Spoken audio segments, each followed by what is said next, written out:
మేడ్చల్ మల్కాజ్గిరి జిల్లా కీసర మండలం రాంపల్లి గ్రామంలో ఇన్ఫోసిస్ పక్కన కేటాయించిన డబుల్ బెడ్రూమ్ ఇండ్లు 9-10-2023 బీఆర్ఎస్ ప్రభుత్వంలో పట్టాలు ఇవ్వటం జరిగింది. జనవరి 5వ తారీఖు రోజు మీ ఇండ్లకు మీరు గృహప్రవేశం చేసుకోవచ్చు అని అప్పుడున్న గవర్నమెంట్ ఆ రోజు మాకు చెప్పడం జరిగింది.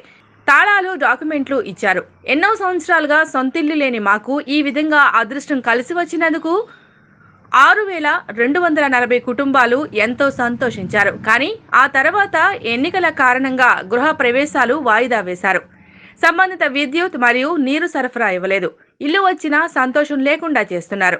నెలకు ఆ అద్దెలు కట్టుకోవాలి అంటే చాలా ఇబ్బందికరంగా మారింది. మధ్యలో ఎలక్షన్లు రావడంతో డబుల్ బెడ్రూమ్ ఇళ్లను కాలయాపన చేస్తూ ఎలక్షన్స్ జరిగినా కూడా 2 నెలలు అవుతోంది. అయినా కూడా ఈ యొక్క ప్రభుత్వం నిమ్మకు నీరెత్తినట్లుగా వ్యవహరిస్తున్నారు. వారి స్థానిక ఎమ్మెల్యే దగ్గరికి పోయినా, ఈడీ దగ్గరకు పోయినా, జీహెచ్ఎంసీ ఆఫీస్కి పోయినా ఎవ్వరూ కూడా మమ్మల్ని పట్టించుకోకుండా కాప్రా మున్సిపల్కి వెళ్తే కీసరకు వెళ్ళమంటున్నారు. ఉప్పల్కి వెళ్తే గవర్నమెంట్ ఆర్డర్ ఇస్తే తప్ప మేము చేయలేమని అధికారులు చేతులెత్తేస్తున్నారు. మాతో పాటు డబుల్ బెడ్రూమ్ ఇళ్లను కేటాయించిన చర్లపల్లి, ప్రతాప్ సింగరం, కొరియారంలో వారికి కరెంటు మీటర్లు బిగించారు.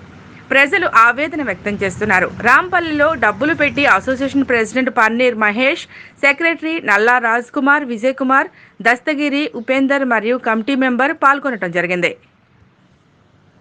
సభ్యులకు నమస్కారం. ఈరోజు నేను మహేష్ అన్న గ్రూప్ మెంబర్స్ అందరం కలిసేసి, కమిటీ మెంబర్స్ కలిసేసి కలెక్టర్ ఆఫీస్కి రావడం జరిగింది. కలెక్టర్ ఆఫీస్ని కలిసి మన ఒక డబుల్ బెడ్రూమ్ రాంపల్లి ఫ్లాట్లది ఒక వినతి పత్రం తీసుకొచ్చి కలెక్టర్ గారికి ఇవ్వడం జరిగింది. కలెక్టర్ గారు సానుకూలంగా స్పందించి అతి త్వరలో మీ పనులు జరుగుతాయని చెప్పేసి మాట ఇచ్చారు.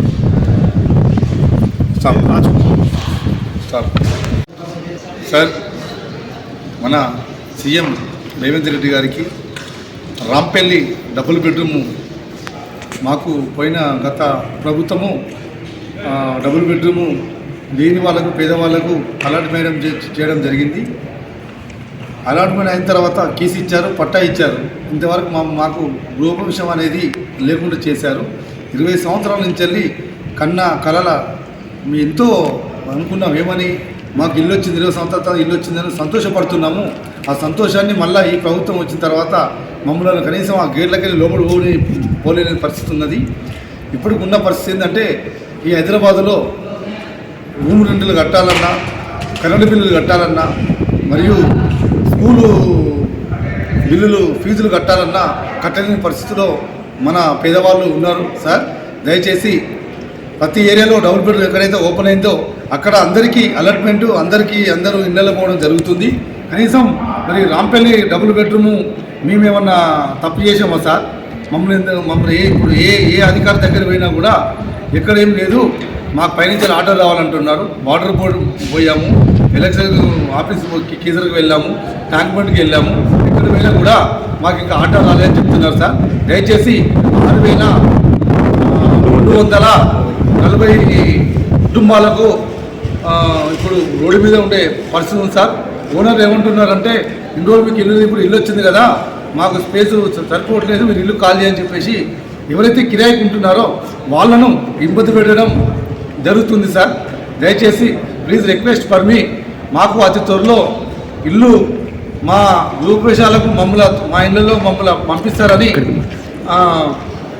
కోరడం జరుగుతుంది. సార్, మరియు ఈరోజు కలెక్టర్ ఆఫీస్కు రావడం జరిగింది. మేడ్చల్ మల్కాజ్గిరి జిల్లా సార్ కూడా కలిసి మాది ఏదైతే మేము ఒక కమిటీ వేసుకోవడం జరిగింది. సార్, ఈ కమిటీలో 6,240 మంది గ్రూపు సభ్యులు ఉండడం జరిగింది. సార్, అందరూ కూడా చాలా ఇబ్బందికరంగా రోజు వచ్చిపోవాలంటే కిరాయిలు కూడా ఆటో కిరాయిలు లేని పరిస్థితులు కూడా ఉన్నాయి. సార్, ఒప్పుడు ఉపవాసం వచ్చి ఆ డబుల్ బెడ్రూమ్ కూడా పొద్దున్న రాత్రి ఎప్పుడు మా ఈ ఒక దర్వాజ ఇస్తారు, ఎప్పుడు మమ్మల్ని ఇళ్లలో పంపిస్తారు అనే ఆవేదనతో చాలామంది ఏడుస్తున్నారు. సార్, ఇది మీ దృష్టికి వచ్చిందో రాలేదో తెలియదు. సార్, దయచేసి ఈ 6,340 మంది కుటుంబాలకు మీరు న్యాయం చేస్తారని ఈ సందర్భంగా తెలియజేస్తుంది. సార్, నేను రాంపల్లి డబుల్ బెడ్రూము అన్ని ప్రజలు. సార్, నా పేరు పన్నీర్ మహేష్, జనరల్ సెక్రటరీ రాజ్ కుమార్ అన్న, మరియు విజయ్ కుమార్ అన్న, మరియు పాతసారథి గారు, అమీద్ హుసేన్ గారు,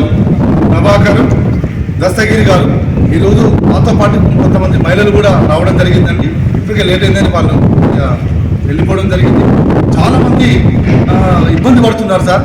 ఇకనైనా ఈ యొక్క ప్రభుత్వం మాకు మేలు చేస్తుంది అనే ఆలోచన మాకు ఉన్నది సార్. అతి త్వరగా మమ్మల్ని మా ఇంట్లో పంపిస్తారని ఈ సందర్భంగా కోరుతున్నాను సార్. Thank you.